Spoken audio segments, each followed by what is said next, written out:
آپ مجھے یہ بتائیں کہ کیا گریٹر اسرائیل بنے گا؟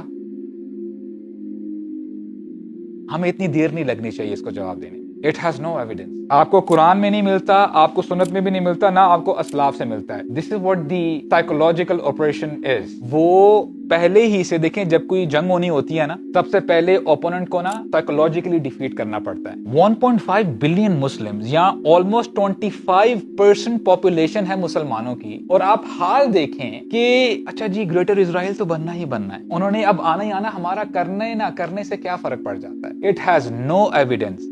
ہاں ان کی کتابوں میں ضرور لکھا ہوا ہے. تو کیا ان کی کتاب ہمارے لیے حجت ہے؟ نہیں، ہمارے لیے حجت نہیں ہے. ان کی بائبل میں لکھا ہوا ہے، ان کی تالمود میں لکھا ہوا ہے، ان میں یہ بھی لکھا ہوا ہے کہ a great battle has to be done، اور انہوں نے جگہ کو بھی جو ہے اسائن کیا ہوا ہے. But when it comes to اسلام اس کی کوئی جو ہے دلیل نہیں ہے. بات یہی ہے کہ very soon state of Israel will perish, اور جب وہ قوم جس کے اوپر اللہ تعالیٰ کی لعنت ہے اگر وہ اس پوزیشن پہ آ جائے کہ وہ رول کرے دنیا کو، تو سمجھ جائیں قیامت بہت قریب ہے. سمجھ جائیں یہ قیامت کی نشانی ہے، اور سمجھ جائیں کہ اب آپ کو جاگنے کی ضرورت ہے. اور یہ بھی سمجھ جائیں کہ اس وقت امت مسلمہ اس کی حالت استضعاف ہے، بہت کمزور ہے، راک باٹم پہ ہے. اتنے ممالک ہونے کے باوجود ہم اپنی آوازوں کو اٹھا نہیں پا رہے. اتنا کچھ دیکھنے کے باوجود ملٹری، فائنانس، سب کچھ ہے ہمارے پاس، ٹیکنالوجی ہے، لیکن ہم کچھ کہہ نہیں پا رہے. دیکھیں کبھی کبھار ہم جب بات کر رہے ہوتے ہیں نا کہ ہمارے پاس ملٹری ہے، ہمارے پاس باقی بھی مینز ہیں کہ ہم اس چیز کو روک سکیں، لیکن جب آپ اوور ویو لیتے ہیں امت مسلمہ کا، ہماری امت شہوات اور شبہات میں ڈوبی ہوئی ہے. ہم اپنا لائف سٹائل